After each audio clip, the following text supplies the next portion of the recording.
Hello, in today's video I'm going to cover the 5 lessons I have learned over the past 3 months that I've created this YouTube channel. So if this is something that is of interest to you, please stick around. For those of you new to this channel, my name is Tania. I'm 52 years old, so I'm a Gen Xer, and I've just started a YouTube channel 3 months ago. So this is still in the experimentation, learning, growing phase. And the 5 lessons that I've learned is that this is the long game. This isn't I'm just going to do a couple of videos and see how it all works out. That is dabbling. I went into this to learn, grow, and share my message. I've got an online business in coaching and in therapy, so I've learned a lot of tools and techniques that I am applying in my own life, and I'm wanting to share that message with the rest of the world or whoever comes across this content. So this is the long-term game. And in order for this to be fun and enjoyable and sustainable, I needed to have that view that this isn't something that I'm just going to dabble in for a couple of weeks and see how it sort of like performs. Because it takes time. It takes time for your content to reach the people that it's going to resonate with, and for you to learn to be in front of the camera, sharing a concise bit of information that's going to add value to the person receiving that information. So long-term strategy is important. Then the next thing is seeing it as a fun progress, learning, growing experience, because the repetition is what is going to teach you the lessons, and you're going to see the results in practical terms, in terms of you looking back at the content that you've created, looking back at the views that you've had, any feedback from people that are contributing to the comment section. And then it's about refining things, because there is so much content on YouTube about how to grow and how to set up a channel, the things to do, have the right titles, thumbnails, do the right intro to retain the engagement. There is a lot of content in that space, and that isn't my niche. My niche is about self-development, sharing tools and techniques that are going to enhance the life of others, whatever your age may be, because we're all on this life experience learning journey, and when we're ready, we're going to find the right content and we're going to put that content into practice. So repetition is important. Plus, we've got a 7-second short-term memory, a 12-minute long-term memory, and then it goes into our automatic subconscious mind. And in order for that to happen, we need that repetition. We need to do the stuff and learn and grow through by doing. Now for me, I have preferred to just press record and off I go. Review the content afterwards, because I'm not doing any editing. That is not an area of interest for me at this point in time. It might be further down the line, but at the moment it's not. So it's about me being able to get my message across within the 15 minutes or under 15 minutes, which is the ideal kind of time frame for me, to be able to share the message that I want to share without making too many mistakes and too many M's and Am's as well. So therefore, I can actually retain the engagement. So for me, it was about pressing record and putting the stuff out there. So that's why my channel has got over like 50 videos at this moment in time, because I am learning as I'm going along. I'm not refining to fine-tune things. Some people repeat stuff multiple times, and when then they get in front of camera, they're well rehearsed and they know what they want to say, and it's well scripted. That isn't the way that I operate. I am a wee bit more of a kind of free spirit, free flow, and I'm intuitively guided, and therefore I just press record and off I go. But repetition and reviewing and refining is really important. The third thing is having a community of people that are on this journey with you. And this is where there is a content creator, Alexa. I'll put her link in the description below, and she's created a SKOOL community, and this is a platform out with YouTube where you can actually interact with other members, share experiences, celebrate the wins and the victories, but at the same time ask questions, get guidance, get encouragement.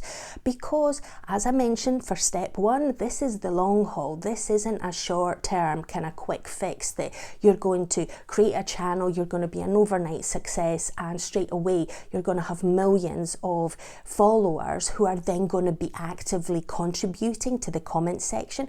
So at times it feels like, am I doing the right thing? Am I adding value to people's lives? Or am I just doing it for me? And at the start, it is about doing it for me and hopefully impacting a few people. But as then you're refining the message, you're getting better at it, then you'll have more people that you can impact. So having that community to be able to get the encouragement, find out things that I didn't know previously. So one of the mistakes that I did when I set up this channel is I've got a large network of contacts on LinkedIn, and on Facebook I had a number of friends plus some other kind of contacts as well.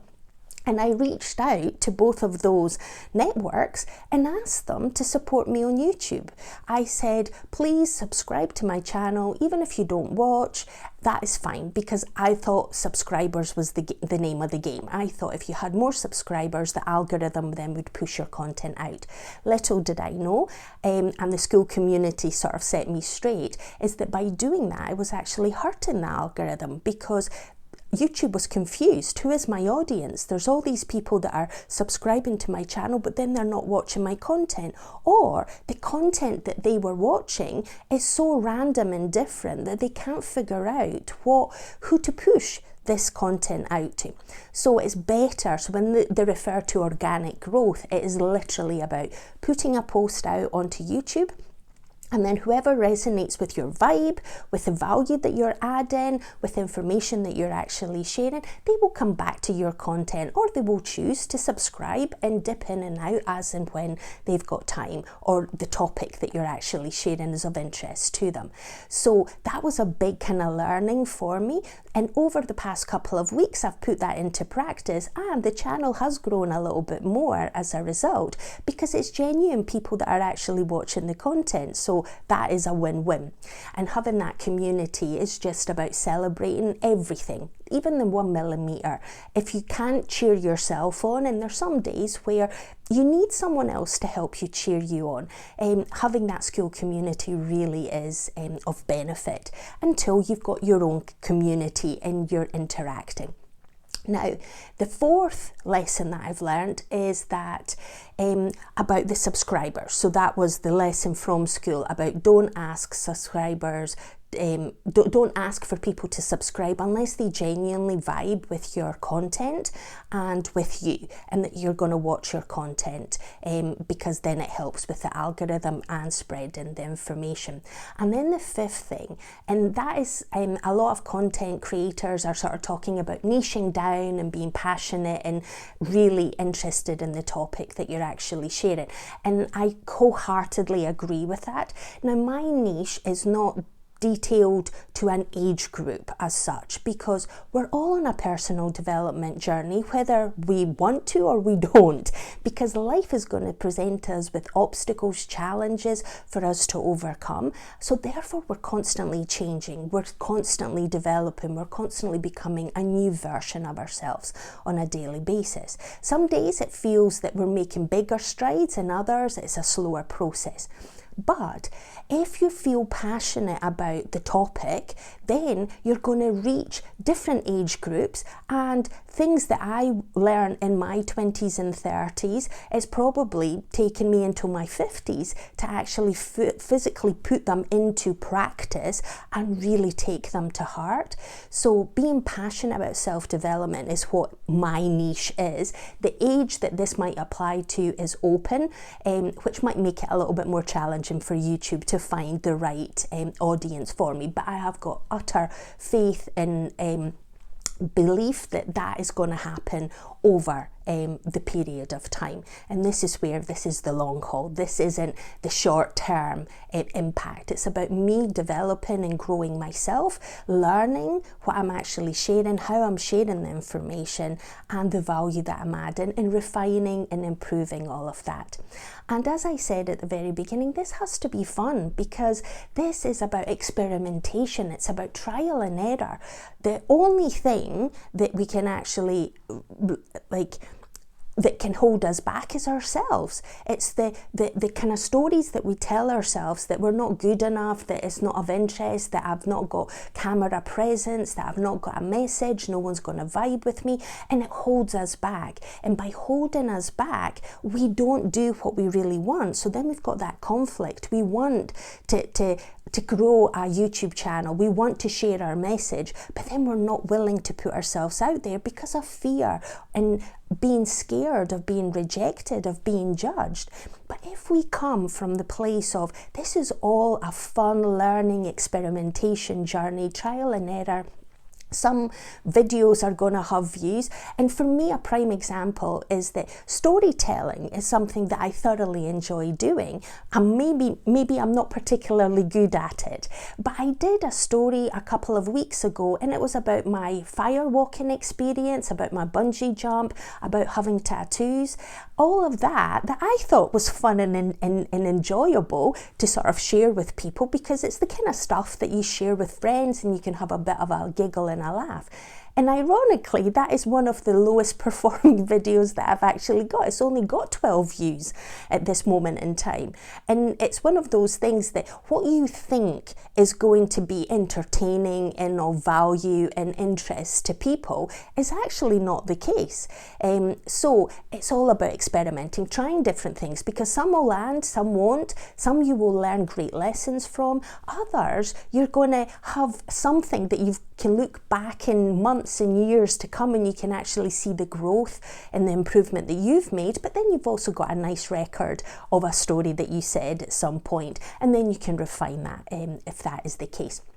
And it's all about adding value. So I know I've changed my intros at the beginning, because before I was doing I've got an online business, and now I've stopped doing that at that stage to try and retain the interest of the viewer. So if you're sticking around at 12 minutes, thank you for doing so. And it's about adding value, providing the lessons, because those might be the same lessons that you're experiencing, or it just might be something entertaining, a little bit of semi-entertainment and education within it. But the key for me, other than it being fun and it being a learning experience, it's about showing up for myself, being consistent. So my kind of goal is that I'm going to post 3 videos per week, and then every once a month I'm going to post either 7-day or a 5-day challenge. Depending on the topic, it might suit better to be a shorter challenge.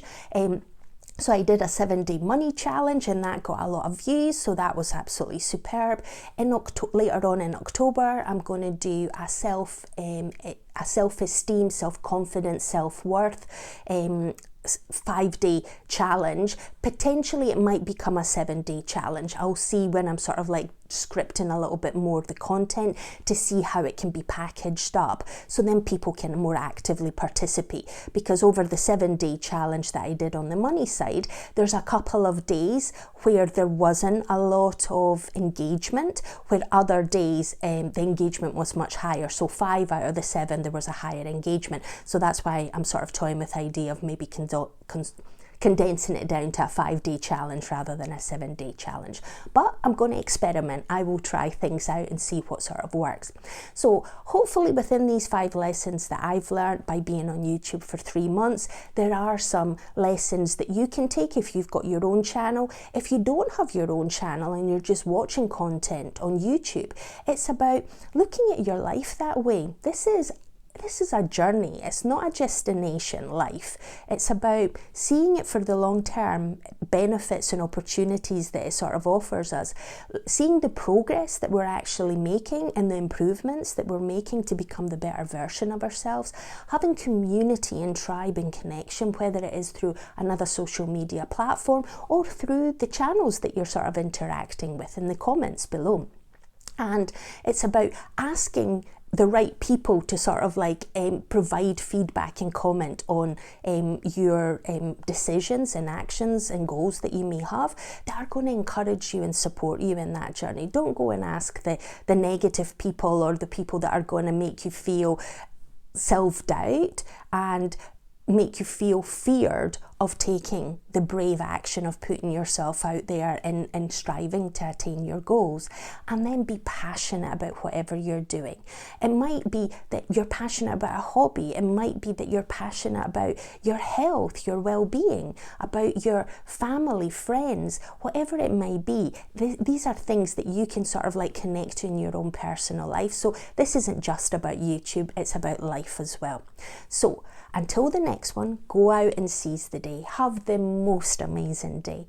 And remember, there's always choices in life, so choose wisely. Bye until the next one.